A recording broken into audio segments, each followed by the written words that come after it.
12 class dropper.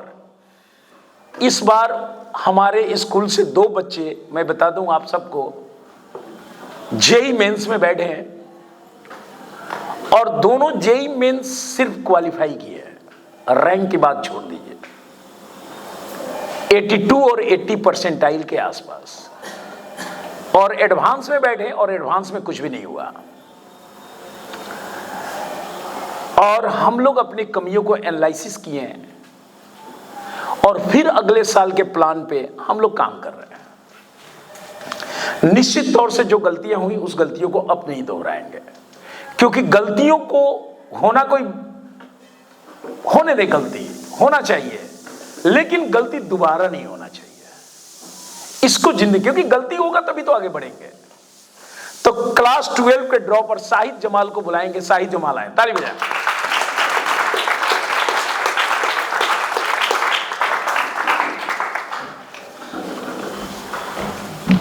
ले लीजिए, बैठिए, सीधा कर लीजिए, उसको लगा लीजिए। Good evening everyone. Shahid Jamal, आपको कैसा महसूस हो रहा है? बहुत अच्छा महसूस हो रहा है, क्योंकि हमारी कमियों पे बात की जाएंगी और हमारी क्लास में जो एक्टिविटीज़ होती हैं जो कि सिर्फ हमारे और टीचर्स के बीच में होती है, तो हम टीचर्स को मतलब बोल नहीं सकते कि सर आप ऐसा क्यों कर रहे हैं, लेकिन मैनेजमेंट बोल सकता है। क्योंकि अगर कुछ मिसयूज़ किया जा रहा है किस चीज़ का और वो चीज़ नहीं की जा रही है जिसकी ज़रूरत है, तो उस पर तो मैनेजमेंट ही बोल सकता है, क्योंकि हर चीज़ मैनेजमेंट के अंदर आता है। इसीलिए तो हमारी पहचान कुछ अलग है। सीबीएसई कॉम्पिटिटिव स्कूल बिल्कुल हट के काम करता है, और आज जो ये हो रहा है, मैं आप सबसे वादा करता हूं हर 10 दिन में होगा, और ऑन स्टेज हम लोग एनालिसिस करेंगे। जो करेगा उसका गुण गाया जाएगा, बिल्कुल, और जो नहीं करेगा उसका भी गुण गाया जाएगा। और करना ही है सबको, क्योंकि मैनेजमेंट आपके साथ 24 घंटा है, तो करना ही करना है और सबको करना है। हम लोग करने के लिए ही आए हैं। दूसरा, यहाँ सभी प्रोफेशनल हैं, जितने टीचर प्रोफेशनल है उतना ही मैनेजमेंट भी प्रोफेशनल है। तो काम उसको देना होगा और मैनेजमेंट को काम लेना होगा जी, इसमें तो नो डाउट, फाकी नहीं चलने वाला है। चलिए, सबसे पहले हम आपसे एकदम सबसे जो इंपॉर्टेंट टॉपिक है उस पर बात करना चाहेंगे कि पीसीएम तीनों के बैकलॉग के बारे में हमको बताएं, आपके क्लास का बैकलॉग में। जैसे कि अब मुझे तो डीपी अभी नहीं मिलता है, लेकिन मैं एक पैटर्न बना लिया हूँ डीपी फॉलो करने का उसी तरीके से। जैसे कि मैथ में मैं सिंगेज का लगाता हूँ, सिंगेज का अपना डीपी आता है एक, तो अभी जैसे मैंने ट्रिग्नोमेट्री पढ़ लिया तो मैं ट्रिग्नोमेट्री का लगाता हूँ। केमिस्ट्री में सर ने एक बुक बताया कि के एस वर्मा का बुक लगाइए ऑर्गेनिक में, तो ऑर्गेनिक का बुक लगाया। और फिजिक्स में अभी आशीष अरोरा लगा रहे हैं। तो हर दिन का एक पैटर्न बन गया है कि एक दिन में फिजिक्स के 15 क्वेश्चन, केमिस्ट्री के भी 15 क्वेश्चन, और मैथ के कुछ कम लग पाते हैं क्योंकि मैथ में टाइम टेकिंग ज़्यादा लगता है। और जिसमें बैकलॉग की बात है तो सबसे कम बैकलॉग केमिस्ट्री में है। केमिस्ट्री में डाउट तुरंत सॉल्व हो जाता है और टाइम ज़्यादा लगता भी नहीं है, और ज़्यादा क्वेश्चन कम टाइम में होता है। और जैसे सर हम लोग को पढ़ाते हैं केमिस्ट्री, दोहा सर जैसे केमिस्ट्री पढ़ाते हैं, तो पढ़ाने के बाद जैसे हम डाउट पूछते हैं तो maximum doubt at the point solve हो जाता है उसी समय। कुछ डाउट होते हैं जिसमें थोड़ा सा प्रॉब्लम हो गया या फिर किसी बुक में आंसर गलत दे दिया है, तो सर सॉल्व करके आएंगे और अगले ही दिन उसको तुरंत बता देते हैं।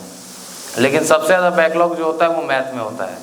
मैथ में बैकलॉग इसलिए होता है क्योंकि एक तो मैथ टाइम टेकिंग है, और मैथ इतना वास्ट है कि अगर आप पूरा मैथ पढ़ भी रही हैं, जैसे जेई एडवांस का टॉपर है, कोई फर्स्ट रैंक लाया है, तो ज़रूरी नहीं है कि वो हर एक मैथ बना देगा, ऐसा हो नहीं सकता है। बिल्कुल, क्योंकि हम लोग के टीचर ही हैं, वो भी आईआईटी पटना से पढ़े हुए हैं और उनका सबसे फेवरेट सब्जेक्ट मैथ था। लेकिन ऐसा नहीं है कि हर क्वेश्चन बन जाएगा, टाइम लगेगा, हर चीज़ का एक टाइम लगता है। और फिजिक्स में बैकलॉग कभी होता है कभी नहीं होता है, और उसमें मतलब चलते रहता है। नहीं, यहाँ पर हम एक बात कहेंगे कि अगर सपोज करिए कि 10 क्वेश्चन हमें करना है, हमने पहले ही बताया कि एक टाइम बॉन्ड है कि जेई एडवांस 3.5 मिनट एक क्वेश्चन का देता है, तो फिर जब जेई एडवांस देता है तो एक स्टूडेंट के लिए तो टीचर कितने देर में बताएगा? बिल्कुल, तो उसको 1 घंटे में बिल्कुल बताना चाहिए, है ना, उससे ज़्यादा जाना नहीं चाहिए। तो वो कब बताएगा? जब पढ़ के आएगा। वो अगर तैयारी करके नहीं आएगा तो नहीं। मैं भी एक टीचर हूँ, मैं पढ़ाता हूँ, मैं जो पढ़ाता हूँ जरूर जितना भी मुझे कॉन्फिडेंस है फिर भी एक बार पढ़ता हूँ। हाँ उसके लिए टाइम निकालता हूं। टीचर का मतलब होता है जिंदगी भर पढ़ना। बिल्कुल। वो अगर सोचेगा कि मैं पढ़ाई से भाग जाऊं तो नहीं होगा, वो अच्छा नहीं कर पाएगा, वो फिर क्या होगा, बोर्ड पे फंसेगा। तो सीधी सी बात है कि बैकलॉग उसी का सबसे ज्यादा आएगा जो पढ़ के नहीं आता है और जो करके आएगा। और एक बात कि जैसे हम सभी क्लास को डीपीपी देते हैं, आपको नहीं देते हैं, आप खुद ही एक सिस्टम बना के चलते हैं, वो मैं कहूंगा कि मैनेजमेंट के थ्रू चले। मैंने तो फिजिक्स में दिया है, हाँ फिजिक्स में दिया है, तो मैथ और केमिस्ट्री का भी होना चाहिए, क्योंकि सपोज करिए आप ट्रिग्नोमेट्री देते और मैं दूंगा, दोनों में फर्क है। हाँ। मैं 10 ही क्वेश्चन दूंगा जैसे इनको देता हूं ट्रिग्नोमेट्री का, और वो टीचर आगे करेंगे आपको जी। आप डायरेक्ट क्लास में कराते हैं, आप डायरेक्ट उसको प्रॉब्लम अपना दिए और हम उसको प्रॉब्लम एक दिन पहले दिए है, तो प्रॉब्लम को जल्दी सॉल्व करेगा क्योंकि वो करके आएगा। तो इसको जरूर आप लागू करें मेरे समझ से, कि हमारे थ्रू यानी मैनेजमेंट के थ्रू वो क्वेश्चन जाए जी। जैसे सबका जाता है। और लेसन आप बताएं कि ये वाला, क्योंकि आप तो सारा लेसन पढ़ चुके हैं जिसमें आपकी जरूरत है, और फिर उसके अकॉर्डिंग चलना चाहिए। ये तो बैकलॉग का बात हो गया। अब सिलेबस के बारे में बताइए, जैसे जो सिलेबस आप पढ़ रहे हैं, बहुत सारे सिलेबस आपके केमिस्ट्री में छूटे हुए थे, हम लोग ड्यू टू रीजन छोड़ दिए कि बोर्ड में आ रहा है और बोर्ड में नहीं आ रहा, और जेईई एडवांस में जिस चीज को इस बार मैंने दूर किया, हमने बोला ये तो गलती करना ही नहीं। अच्छा, वो भी सिर्फ केमिस्ट्री में ही हुआ था या मैथ और फिजिक्स में भी हुआ था? मैथ में तो काफ़ी दिक्कतें हुई थी क्योंकि टीचर्स की वजह से। नहीं, वो बात नहीं करूँ, मैंने लेसन को नहीं पढ़ाने वाली बात। लेसन को फिजिक्स में सब लेसन पढ़ा दिया गया था, फिजिक्स में कोई दिक्कत नहीं था। केमिस्ट्री में लेसन छोड़ दिया गया कि उसमें नहीं आएगा बोर्ड में और टाइम कम है। फिर उसकी वजह से हम लोग बोले कि सर इस चैप्टर को पढ़ा दीजिएगा लास्ट में, तो लास्ट होते होते इतना लास्ट हो गया कि एग्ज़ाम ही आ गया सर पे, तो उसको आदमी भूल ही गया, जिस वजह से लगभग मैंने 10 चैप्टर नहीं पढ़े थे। और एडवांस जब हम लोग देने गए, क्वेश्चन आ गया सॉलिड स्टेट से, हम लोग सॉलिड स्टेट साफ पढ़े ही नहीं है। 42 मार्क्स आया था एडवांस में ओवरऑल, जिसमें केमिस्ट्री में फर्स्ट वाले में 9 मार्क्स आया था और सेकंड वाले में भी शायद 9 ही मार्क्स आया था। और जबकि उसमें ऐसे ऐसे क्वेश्चन है जो हम लोग बना सकते थे, लेकिन पढ़े ही नहीं है, तो फिर बनाएंगे कहाँ? सबसे बड़ी बात है कि एडवांस के क्वेश्चन में एक ही क्वेश्चन में 2-3 लेसन उसके अंदर होता है। अब आप एक नहीं पढ़ाए तो बाकी बनेगा कैसे? बाकी कॉन्सेप्ट ही नहीं लगा पाएंगे, कॉन्सेप्ट ही नहीं लगा पाएंगे। इसीलिए चलिए, हम तो ये तो बीता हुआ बात है और आगे हमने बोल दिया है कि सारा चीज पढ़ाना है और सब पढ़ना है, एक भी नहीं छोड़ना है। इस चीज को बिल्कुल हम लोग आगे फॉलो किए, नहीं तो एडवांस एकदम बिगड़ना है। और अपनी समस्याएं कुछ भी मैनेजमेंट के प्रति या और भी कुछ समस्या आपके मन में है, कुछ बोलने का तो बताएं आप।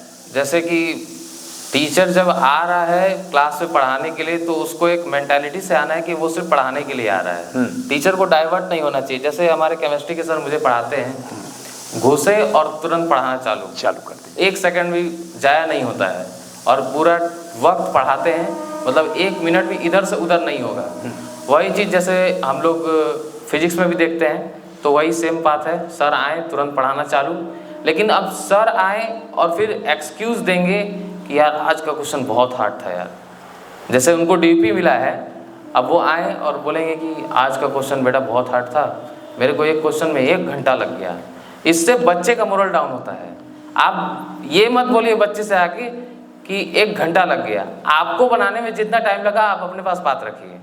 बच्चे को ये चीज़ नहीं कहना है, क्योंकि बच्चा फिर ये सोचना चालू कर देगा कि टीचर को 1 घंटा एक तो मुझे तो 2 घंटा लगेगा, 2 घंटा 3 घंटा, मुझे तो 2 घंटा लगेगा। ये गलत चीज़ है, बिल्कुल ये बोलना ही गलत है। उसके बाद फिर दूसरे क्लास की बातें इस क्लास में आके नहीं करना है, जिस क्लास में है उस क्लास की बात सिर्फ होनी चाहिए। दूसरे क्लास की बातें अगर होंगी तो टाइम डाइवर्ट होगा। उसके बाद जैसे मैथ में है, तो बहुत बार क्या होता है कि अब टीचर्स को तो फ़ोन अलाउड है क्लास में, तो कभी कभार फ़ोन आ जाता है किसी का, कभी किसी का फ़ोन आ जाता है। अलाउड नहीं है, नॉट अलाउड, बोर्ड लगा हुआ है, डार सर बोर्ड लगा है, नॉट अलाउड, लेकिन टीचर ले जाते हैं। और स्थिति ये है ना कि मोबाइल नहीं ले जाएंगे तो पढ़ा भी नहीं पाएंगे। ये आज के डेट में उसका सबसे बड़ा प्रोफेसर ही मोबाइल हो गया है। हाँ, लेकिन ये गलत है, क्योंकि जैसे अगर हम लोग यूट्यूब पे जाएंगे और सर्च करेंगे MIT ओपनवेयर, एक कोर्स है, MIT खुद कराता है, फ्री कोर्स है उसका। कोई भी कंप्यूटर साइंस से भी करना है तो कर सकते हैं, अगर आपको इकोनॉमिक्स से भी करना है कर सकते हैं। वहाँ वो प्रोफेसर पढ़ा रहा है, वो टीचर नहीं, वो प्रोफेसर है, टीचर से भी ऊपर के लेवल का हो गया। लेकिन वो फ़ोन से नहीं पढ़ाता है, वो पेपर में प्रिंट करवा के लाता है और उसको देख के पढ़ाता है। यस, ये हुई बात। आपके, मैं बता रहा हूं कि हमारे विद्यालय में कोई भी स्टूडेंट, टीचर तो दूर की बात है, स्टूडेंट अगर कह दे कि मुझे प्रिंट निकालना है, क्या सर आप देंगे? Most welcome.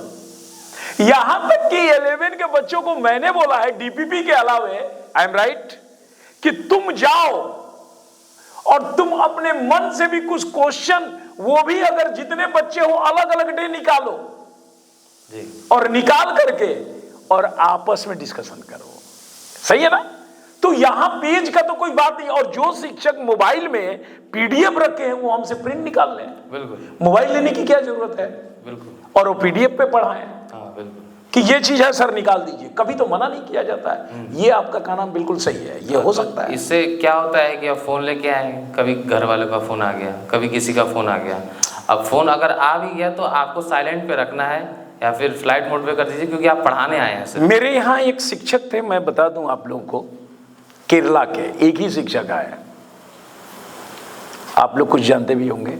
उसका सिस्टम था, वो जब क्लास में अपने रूम से घुसता था ना 8 बजे, हैरिस सर अपने मोबाइल को फ्लाइट मोड, मैं भी लगाऊंगा तो नहीं लगेगा। मैंने कहा था चालू कर दीजिए सर, नो प्रॉब्लम, ये केरला नहीं है। बोले नहीं सर, ये सिस्टम में ड्यूटी के दौरान मोबाइल एकदम ऑफ। और उसके बाद जब वो खत्म होता था तभी मोबाइल चालू। उसके पेरेंट्स, उसके बच्चे भी जानते थे, वाइफ तो साथ में ही रहती थी, कि मोबाइल क्यों बंद है। तो मोबाइल तो बिल्कुल लय को तोड़ता है, क्लास के दौरान डिस्टर्ब होता है, आपके सारे काम, आप सिर्फ पढ़ाने पे फोकस, क्योंकि आप 1-2 को नहीं पढ़ा रहे हैं, आप जेई एडवांस को पढ़ा रहे हैं। एक एक मिनट फालतू बातें क्लास में किसी की नहीं होनी चाहिए, क्योंकि ये एक एक टाइम आपके लिए बच्चा, आपको सबसे पहले ये समझना है कि ये नहीं सोचना है कि ये मेरा ड्यूटी है, ये सोचना है कि इस बच्चे की लाइफ मेरे ऊपर डिपेंड है। मैं तो कभी कभी ईश्वर का शुक्रिया अदा करता हूं कि इतने बच्चे, इतने पेरेंट्स मुझ पे ट्रस्ट करते हैं और अपने बच्चे का जीवन यानी लाइफ मेरे ऊपर छोड़े हुए हैं। ईश्वर ने मुझे कितना बड़ा बनाया कि इतने बच्चों की जिम्मेदारी इनके पेरेंट्स, उनको लगता है कि मैं नहीं कर पाऊंगा, एमडी सर करेंगे और मेरे पास भेजे हैं, तो मुझे सोचना है कि मैं क्या करूं। लेकिन मैं कहते हैं ना कि एक सिखाना होता है और एक होता है ड्यूटी। बिल्कुल, तो ड्यूटी अगर करेंगे तो काम तो नहीं होगा। और यह भी बहुत बड़ी बात है कि क्वेश्चन टफ है और आके स्टूडेंट से कोई कहे कि आज तो बेटा इतना टफ था ना कि 1 घंटा लग गया, तब तो काम गड़बड़ हो जाएगा यार। ये स्टूडेंट फिर उसको क्या कहेगा, यार तो मेरे से तो 2 घंटा लगेगा। सही बात है, हम लोग उसको दूसरी तरह से बोलते हैं। हम भी अब क्लास लेते हैं और टेढ़ा क्वेश्चन आता है तो हम क्या बोलते हैं, चलो बच्चों क्वेश्चन नंबर 35 देखो, आज मजा आएगा। बिल्कुल, मैं ये नहीं बोलता हूं कि बहुत लेंदी है, मैं क्या बोलता हूं, आज मजा आएगा, तुम लोग ध्यान से देखना मैं कैसे सिखाता हूं।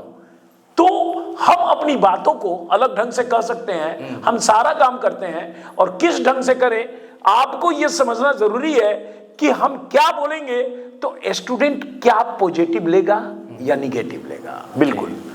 और भी आपको कुछ कहना है तो बताएं। और जैसे कि मैथ का बात करते हैं, क्योंकि मैथ में ही काफ़ी दिक्कतें होती हैं जी।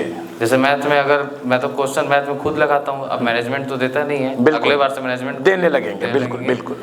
तो जैसे मेरा डाउट हुआ, मैंने सर से बोला कि सर इसको बता दीजिए। टाइम लगता है क्योंकि मैथ चीज़ ही ऐसी है, 20 मिनट लगेगा, फिर हो सकता है नहीं बने तो अगले दिन बच्चा फिर पूछेगा, फिर सर बोलेंगे कि नहीं बना, फिर तीसरे दिन पूछेगा। तो ये नहीं होना चाहिए। अगर बच्चे से आपने बोला है कि अगले दिन बताऊंगा तो आपको अगले दिन बताना है, ये आपकी मैं बता रहा हूँ प्रॉब्लम कहाँ मैं बता रहा हूँ। आप बात करें कोटा की जी, वहां क्या होता है कोचिंग में कि उनके मॉड्यूल होते हैं जी, और आपको पहले ही मॉड्यूल दे दिया गया और कहता है किताब मत पढ़ो, ओनली मॉड्यूल। और आप जब भी जैसे बोला ना काउंटर लगाइए, उस काउंटर पे आप सिर्फ वही क्वेश्चन पूछेंगे जो मॉड्यूल में। बिल्कुल। अब वो मॉड्यूल टीचर अलग से ले जाएंगे तो नहीं, और मॉड्यूल को वो घोर के पी गया है, वो टीचर बिल्कुल 5 साल से पढ़ा रहा है, मॉड्यूल को घोर के पी गया है, और बैठे बस तुरंत स्टार्ट। और एक्स्ट्रा क्वेश्चन ले जाओगे, मैं लिख लो, मैंने देखा है, वो नहीं बताएगा या वो टाइम लेगा। इसीलिए आपकी समस्या है सिर्फ, बाकी की नहीं। हम जो डीपीपी देते हैं जस्ट लाइक वो मॉड्यूल है, एक दिन पहले जी। और आपने क्या किया, इंस्टेंट पूछ दिया। तो ठीक है, इंस्टेंट भी पूछ दिया, तो उसको शिक्षक को चाहिए कि हम एक दिन टाइम ले, लेकिन नेक्स्ट डे जरूर बताएं। तो एक दिन और ज्यादा, लेकिन अब हम 2 दिन 3 दिन ले लें तो इसको कहते हैं केयरलेस। ये केयरलेस हो गया, ये केयरलेस हो गया। लेकिन आप उस मॉड्यूल के तरह जैसे डीपीपी जाता है, आप भी जाइए। शिक्षक को पहले से पता होना चाहिए, जैसे मॉड्यूल में उसको मालूम है कि आज हमारा AR10 चल रहा है मॉड्यूल, तो उससे बच्चा पूछेगा, और वो दिन रात एक ही काम कर रहा है। और यहां पर भी शिक्षक को पता है एक दिन पहले कि आज क्या होने वाला है, क्योंकि मैं तो पूरा का पूरा लेसन ही दे देता हूं, 15 दिन का प्लान दे देता हूं। उसको यह भी पता है कि कल क्या होगा, उसको यह भी पता है शिक्षकों को कि चौथा दिन कौन सा क्लास क्या डीपीपी निकालेगा, क्योंकि अलग अलग पेज वाइज हम लोग निकालते हैं, राइट। तो इन चीजों को ध्यान दें, और ये मैनेजमेंट का काम है। आप लेसन बताएं, क्योंकि आप ड्रॉपर हैं, और उस लेसन को हम लोग देंगे, और 10 से 15 और एक बात और कि बेहतर काम करने के लिए शिक्षक भी यही है, सब सुन रहे हैं। सपोज करिए मैं 11 में 10 क्वेश्चन देता हूं, मैं 11 को भी बोल रहा हूं, 10 से क्या होगा, आपको तो 40 क्वेश्चन लगाना चाहिए एक दिन में, तो आप स्पीड बढ़ाएं। आपने लेसन पढ़ लिया, आप ये ना बोले कि 10 दे, आप ये सोचें कि सर मुझे 40 क्वेश्चन दीजिए और मेरे डाउट 4 आए। और आप जब सेल्फ स्टडी करते हैं तो हमने 10 क्वेश्चन दिया, कितना टाइम लगना चाहिए, 35 मिनट जी। और आप 10 क्वेश्चन को अपने सेल्फ स्टडी बना रहे हैं 2 घंटे में, आप तो गलत हैं, आपके पास स्पीड नहीं है, परीक्षा में फंस जाएंगे। तो इस तरह से टाइम को कैलकुलेशन करें और नंबर ऑफ क्वेश्चन को बढ़ाएं। बिल्कुल आपकी समस्याएं को इसको बिल्कुल दूर करेंगे, सर लोग भी करेंगे और हम भी दूर करेंगे, मैथ वाले सर भी दूर करेंगे, और डीपीपी के थ्रू जाएंगे हम। डीपीपी के थ्रू जैसे सबका जाता है आपका भी जाएंगे, और पूरा का पूरा आपका सॉल्व होगा। और भी कोई बातें हों तो मैनेजमेंट को भी कुछ आप सजेशन देना चाहते हो या कुछ और भी, तो आप बताएं। नहीं, मैनेजमेंट के पास पहले वही कंटेंट का जो दिक्कत था वो कंटेंट सही हो चुका है, हो गया। लेकिन टीचर को भी चाहिए कि वो कंटेंट उसका यूज करें 100%। क्योंकि टीचर अभी तक जो मैंने देखा है इस लैब में सिर्फ शमसू सर के अलावा कोई ऐसा टीचर अभी तक नहीं आया है जो एक बार भी यहाँ से बुक लेके गया है और उसको पढ़ के उससे क्वेश्चन करवाया है। ताली बजाएं शमसू सर के लिए। भाई आज वो शमसू सर का दिन है। नो बैकलॉग, तुम सब बोल रहे हो, मैं नहीं बोल रहा, तुम ही बोल रहे हो। नो बैकलॉग, क्योंकि सर आते हैं, बुक लेते हैं, और जब टीचर खुद से किस चीज को करवाता है तो उसको भी इंटरेस्ट आता है, और बच्चा जब उधर से जवाब भी देता है सही ना, तो टीचर का और इंथुसियाज्म बढ़ जाता है कि मुझे और अच्छा करना चाहिए। अच्छा कर रहा है उसमें भी अच्छा करना चाहिए। और वही चीज दिखता है शमसू सर में। वो आते हैं, बुक देखते हैं, कौन बढ़िया होगा, क्या होगा, मटेरियल मुझे क्या देना होगा बच्चों को, ताकि इनको दिक्कत कम से कम हो, जो कि मैंने अभी तक किसी टीचर्स में नहीं देखा है। क्योंकि बाकी टीचर, उनको क्वेश्चन मिलता है, वो क्वेश्चन में ही उलझ जाते हैं, और इतने ज़्यादा उलझ जाते हैं सुबह तक आके बोलेंगे बहुत हार्ड क्वेश्चन था, तो वो गलत है। जरूर जरूर इसको बिल्कुल सॉल्व किया जाएगा। ओके, ताली बजाएं शाही जमाल के लिए।